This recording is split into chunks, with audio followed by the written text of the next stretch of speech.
শরীয়তের হুকুম হিসাবে ওয়াজিব। দাড়ি রাখা রাসূলুল্লাহ সাল্লাল্লাহু আলাইহি ওয়াসাল্লাম রাখছেন এই জন্য সুন্নাত, কিন্তু রাসূল নির্দেশ দিয়েছেন, আদেশ করছেন এই জন্য ওয়াজিব। এই জন্য কাটতে কি হবে? গুনাহ হবে, হারাম হবে, কারণ রাসূলের নির্দেশ। ছোট্ট বিষয় বুঝে নেন। আরেকটা বিষয় হলো মেসওয়াক করা। মেসওয়াক করা রাসূলের সুন্নাত। জিবরাইল আলাইহিস সালাম যতবার আসছেন আল্লাহ রাসূল ততবারই মেসওয়াক করছেন, অর্থাৎ রাসূলকে জিবরাইল মেসওয়াক করা অবস্থায় পাইছেন। এবং রাসূলুল্লাহ সাল্লাল্লাহু আলাইহি ওয়াসাল্লাম ঘর থেকে বাইরেতে যে আমল ছিল সেটা হলো মেসওয়াক করা। ঘরে ঢুকলে সর্বপ্রথম আমল যেটা সেটা হলো মেসওয়াক করা। এবং আল্লাহ রাসূল আশঙ্কা করতেন, যদি নাকি আমি আমার উম্মতের উপরে আশঙ্কা না করতাম তাহলে তাদেরকে মেসওয়াক করতে হুকুম দিতাম। আমি আপনাদের ওই কথাটা বোঝানোর উদ্দেশ্য যে হুকুম দিলে ওটা ওয়াজিব হয়ে যায়।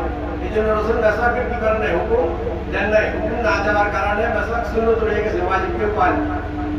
আর কুরবানি, ঈদের নামাজ, দাড়ি রাখা এগুলি ওয়াজিব। কেন? নির্দেশ দিয়েছে, কাটতে নিষেধ করছে। নেশাবের যে পরিমাণ সেটা হলো একেবারে সংক্ষেপে, স্বর্ণ যদি শুধু স্বর্ণ হয় কারো মালিকানায় কোনো মহিলা, তাহলে 7.5 ভরি স্বর্ণ হতে হবে। শর্ত হলো সাথে অন্য কিছু আর নাই, 2-4 হাজার টাকাও নাই, রূপার কোনো দেওয়ার নাই, শুধু স্বর্ণ। তখন 7.5 ভরি হলে কোরবানি ওয়াজিব হবে, 7.5 ভরি না হলে কোরবানি ওয়াজিব হবে না। এবং যাকাতের জন্য যেরকম 1 বছর মালিকানায় থাকা লাগে, এটার জন্য 1 বছরের মালিকানায় থাকা শর্ত নয়। ওই 3 দিন এই মালিকানার মধ্যে থাকলে তারপরে কোরবানি ওয়াজিব হবে।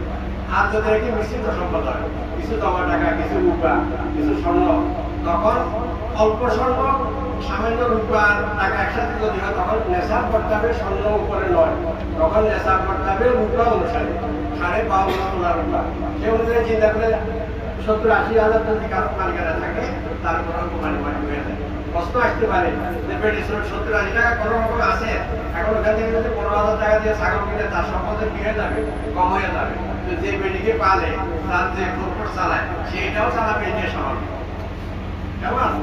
এই জন্য আমরা যারা কোরবান অনেকের মধ্যে নেশা করতে ওয়াজিব, আর যাদের কোনো ওয়াজিব হয় নাই, আমরা আগ্রহের সাথে কোরবান করার চেষ্টা করবো। কারণ কোরবানি এটা এমন একটা ইবাদত যে ইবাদতের কারণে আল্লাহ সুবহানাহু ওয়া তাআলা আমার উপরে এই বছর কোরবানি ওয়াজিব ছিল না, কিন্তু আমি আগ্রহ করে আল্লাহকে সন্তুষ্ট করার উদ্দেশ্যে, কারণ কোরবানির এই 3 দিনের মধ্যে আল্লাহর নামে বিসমিল্লাহি আল্লাহু আকবার বলে রক্ত প্রবাহিত করলে, রক্ত প্রবাহিত করাচ্ছে আর কোনো আমল আল্লাহর কাছে এর চেয়ে প্রিয় কোনো আমল না।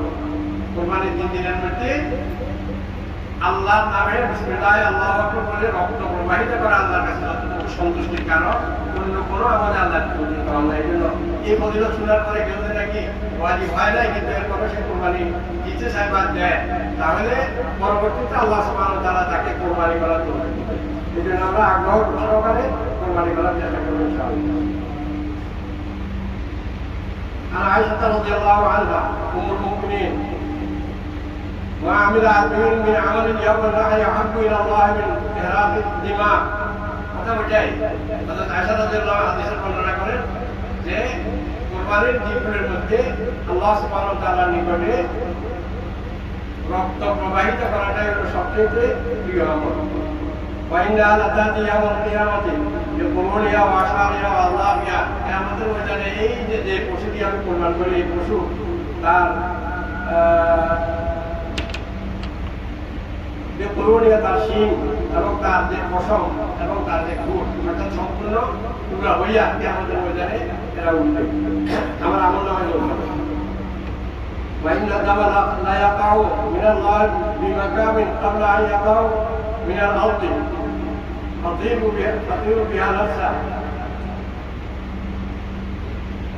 কুরবানির পশু জবাই করার সময় যে রক্ত প্রবাহিত, রক্তের ফোঁটা মাটিতে পড়ার আগে আগে আল্লাহ সুবহানাহু ওয়া তাআলার কাছে আমার আমল কবুল হয়ে যাবে। এই জন্য আল্লাহ রাসূল বলেন তাতিবু বিহা নাফসা, তোমরা কুরবানির মাধ্যমে তোমাদের অন্তরকে সন্তুষ্ট করো, অর্থাৎ আল্লাহর নামে রক্ত প্রবাহিত করে, আল্লাহর নামে পশু জবাই করে তোমরা নিজেকে সন্তুষ্ট করো, নিজের আত্মাকে সন্তুষ্ট করো।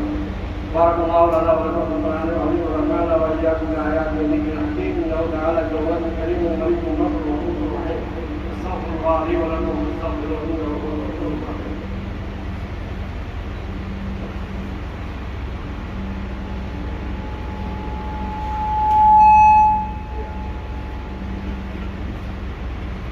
الحمد لله استعينه واستغفره واعوذ بالله من شرور انفسنا ومن سيئات اعمالنا من يهد الله فلا مضل له ومن يضلل فلا هادي له واشهد ان لا اله الا الله وحده لا شريك له ارسله بالحق بشيرا ونذيرا وداعيا الى الله باذنه وسراجا منيرا. قال الله تعالى لشان حبيبه عامرا ومخبرا وتشريفا وتكريما ان الله وملائكته يصلون على النبي يا ايها الذين امنوا صلوا عليه وسلموا تسليما. اللهم صل على محمد عبدك ورسولك وصل على المؤمنين والمؤمنات والمسلمين والمسلمات الاحياء منهم والاموات خصوصا على اصحاب النبي وازواجه واتباعه واهل بيته. اللهم اعز الاسلام والمسلمين واذل الشرك والمشركين ودمر اعداء الدين. اللهم اشفنا واشف مرضانا ومرضى المسلمين. اللهم اقتدنا عن المدينين. اللهم اقض حوائجنا وحوائج المسلمين. اللهم انصر اخواننا المسلمين في غزه. اللهم انصر اخواننا المسلمين في كل مكان. اللهم احفظ اعراضهم ودماءهم واموالهم وانفسهم يا حي يا قيوم يا ذا الجلال والاكرام. ربنا اتنا في الدنيا حسنه وفي الاخره حسنه وقنا عذاب النار. اللهم اغفر لنا ولوالدينا وللمؤمنين والمؤمنات والمسلمين والمسلمات الاحياء منهم والاموات انك سميع قريب مجيب الدعوات. وصل اللهم على سيدنا محمد وعلى اله واصحابه اجمعين برحمتك يا ارحم الراحمين. الله اكبر الله اكبر الله اكبر لا اله الا الله الله اكبر الله اكبر ولله الحمد لله.